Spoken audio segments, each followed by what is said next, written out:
Bismillahirrahmanirrahim. Assalamualaikum warahmatullahi wabarakatuh. Alhamdulillah wassalatu wassalamu ala Rasulillah wa ala alihi wa sahbihi wa man tabi'ahu wa mawalah. Subhanaka la ilma lana illa ma 'allamtana innaka antal alimul hakim.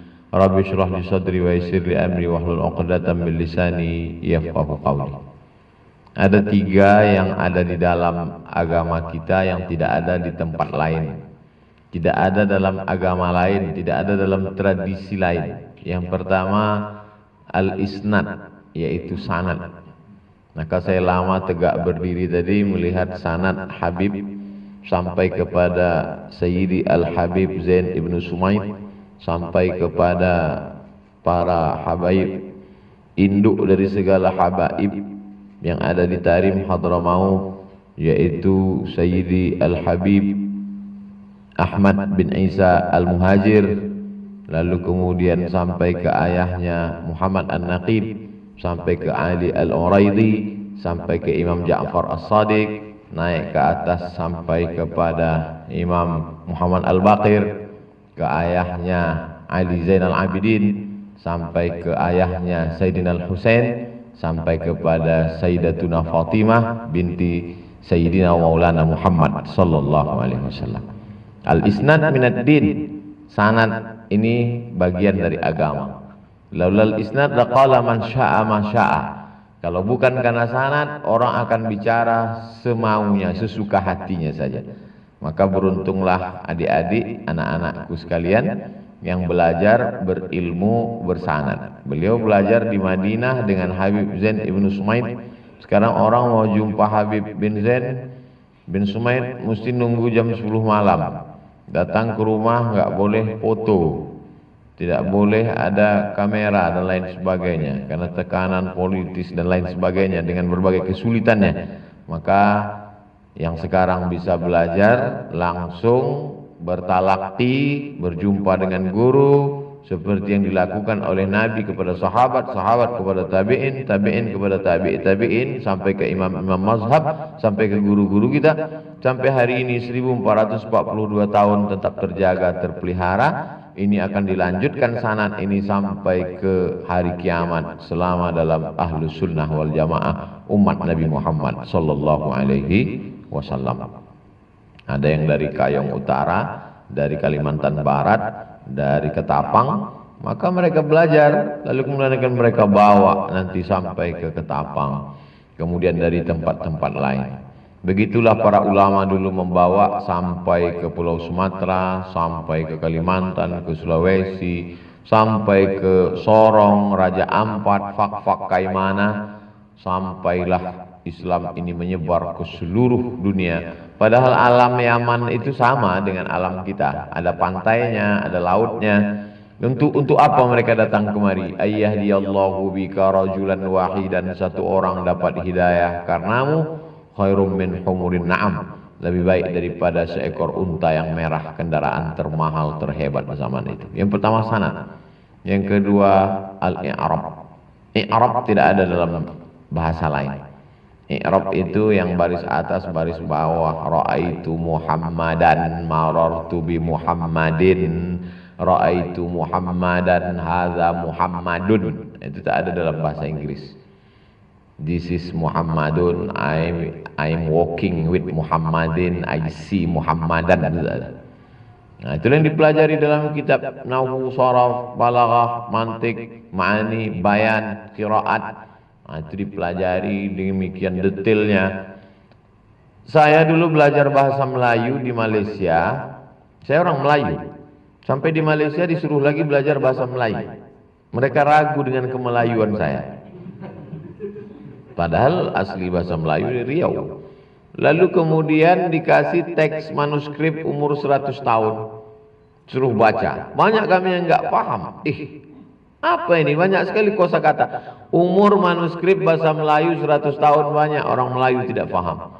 Tapi hari ini murid-murid Habib bisa membaca kitab yang ditulis oleh Imam Al-Haddad.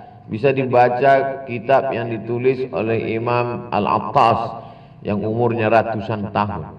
Kenapa bisa? Karena bahasa Arab. Kenapa bahasa Arab tidak mengalami perubahan yang terlalu jauh? Karena Al-Quran sampai hari ini dibaca, Quran yang dibaca oleh Nabi Muhammad SAW itu juga Quran yang dilantunkan oleh Mas Topang Cuping. Sama bunyinya, sama hurufnya. Huruf fa itu tidak mengalami perubahan. Huruf ain, huruf ta, huruf wa, huruf za, huruf sya, huruf sa, huruf dad. Maka itu harus dipelajari terus. Maka belajar Islam ini tidak bisa pakai www.google.com. Dia harus belajar. Makanya sahabat-sahabat belajar. Yang ketiga adalah nasab.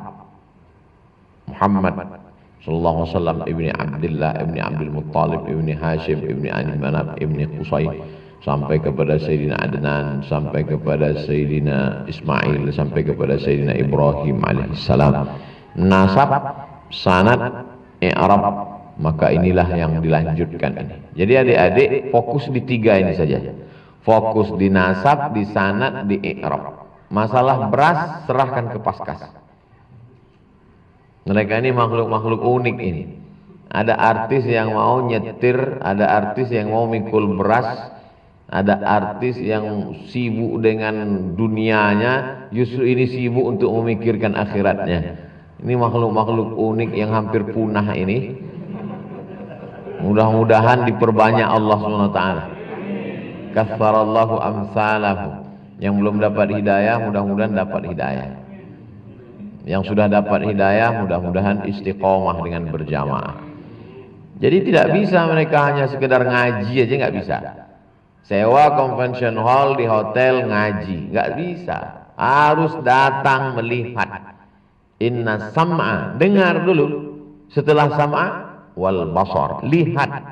Setelah lihat, wal fu'ad, baru bisa mikir. Kalau hanya sekedar dengar, nonton nggak bisa, harus lihat dengan nyata. Makanya program-program kemanusiaan mesti ketemu, mesti memandang, mesti ngobrol, mesti cerita. Saya tidak hanya ceramah, saya ngelihat, saya masuk ke dalam hutan. Kemarin saya masuk ke dalam hutan, begitu sampai ke dalam banjir, lumpurnya sepinggang. Setiap hari begini saya katakan. Baru kemarin Ustaz, hujan lebat. Begitu Ustaz mau datang, hujan lebat. Nah, jadi mesti kita rasakan. Lam ya'rif man lam yadhuq. Orang yang tidak merasakan, dia nggak tahu apa rasanya. Gimana sih rasanya mikul beras? Itu nggak bisa diungkapkan dengan kata-kata. Karena kata terlalu miskin untuk menceritakan tentang rasa. So sweet gitu. Apa rasanya anggur pisang? Gak bisa. Jadi kalau mau, ya rasakan langsung. Rasamu bukan rasaku. Ini jadi lagu ini. Nah, ini semua pengalaman-pengalaman ini. Orang Islam itu nggak egois. Dia tidak mau dia saja masuk surga. Dia ajak orang lain. Cuman yang namanya membangunkan orang tidur itu kalau dibangunkan bawaannya marah. Tapi setelah dia terjaga, apalagi dia tahu ada makanan, apalagi dia tahu ada kenikmatan, baru ujung-ujungnya malu-malu dia katakan, makasih ya udah bangunin saya. Jadi kita bukan marah, kita ajak teman kita bagi-bagi beras, itu bukan marah. Kita sedang ingin bersama di surga. Kamu kalau mau tobat aja sendiri, jangan ngajak-ngajak. Surga nggak rame, nggak ada lu guys. Gitu. Oleh sebab itu, maka ini semua program kemanusiaan ini mesti kita bagi bersama. Dunia ini tidak bisa main sendiri, one man show, nggak bisa. Kurang hebat apa lagi Nabi Isa alaihissalam?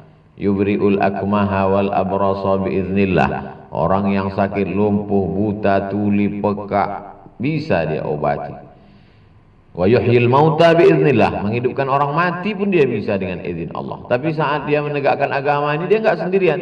Wa idz qala Isa bin Maryam lil hawariyin, ingatlah ketika Isa anak Maryam berkata kepada sahabat-sahabatnya Hawariyin, man ansari ilallah, siapa yang menolong aku menegakkan agama Allah? Qala al hawariyun berkata, nahnu ansarullah, kami yang akan menolong agama Allah. Berikut ini penyerahan beras kepada pimpinan pesantren. Yang tampil ke depan Abdul Somad. Yang dipoto Abdul Somad. Padahal berasnya bukan punya Abdul Somad. Malah yang ngasih beras nggak tampil sama sekali.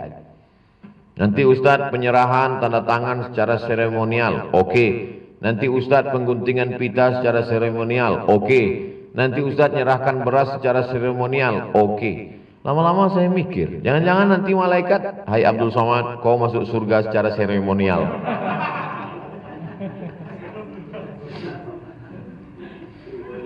Ada mereka yang tidak kita kenal, namanya tidak kita sebut, tapi tiap bulan aktif terus transfer beras. 3 cara. Kami di Pekanbaru mengumpulkan beras 3 cara. Pertama, bawa 10 kilo beras saat pengajian. Yang nggak sanggup bawa, transfer ke nomor berikut ini. Begitu selesai transfer, nangis nggak berhenti.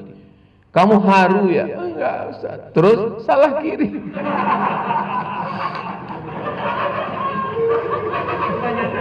Kebanyakan.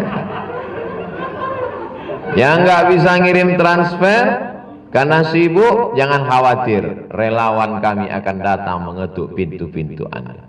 Jadi Habib, itu relawan yang biker subuhan, yang petatu tobat, yang hijabers, yang M3, kita kerahkan semua untuk bagi-bagi beras.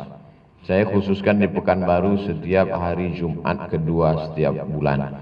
Khutbah Jumat, habis khutbah Jumat makan, habis itu baru bagi beras. Karena kalau bagi beras ini belum makan, nggak bisa. Harus makan. Makanya tadi Habib, kami pagi makan, porsinya porsi besar. Banyak yang bertanya-tanya Habib, ini kok porsinya lain? Jelas berasnya berat, urusan berat. Jadi adik-adik fokus baca kitab, fokus ngapal, fokus sanad. Nanti sampai masanya kalian akan melakukan seperti yang kami lakukan, tapi pada saat itu mungkin kami tidak lagi ada di atas dunia ini. Ini sebagian sahabat-sahabat kita ini sudah meninggal dunia. Saya masih hidup waktu itu.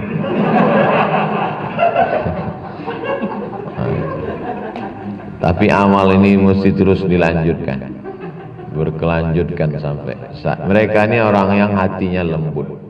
Kalau saya bawa cerita sedih, ini orang ini nangis semua. Maka saya selingi supaya kalau bawa cerita sedih, mereka ini kan baru meninggal guru. Hari Kamis Syekh Ali. Hari Jumat Habib Ali bin Abdurrahman As-Sangkar. Pukulan bertubi-tubi. Kalimantan Selatan. Banjir bandang. Majene dipukul ombak. Jadi doa adik-adik, doa kalian mengetuk pintu langit. Man kharaja fi talabil ilmi fa huwa fi sabilillah hatta yarji'a. Siapa yang menuntut ilmu ikhlas karena Allah, maka mereka akan mendapatkan pahala seperti mujahid fi sabilillah. Doakan supaya mereka donatur beras ini supaya istiqomah. Doakan mereka supaya sehat, doakan mereka supaya hatinya setiap dapat uang itu ingat ke kita. Jangan sampai ketika dapat uang dia ingat mall. Nah, ini masalah. Itu yang dapat saya sampaikan.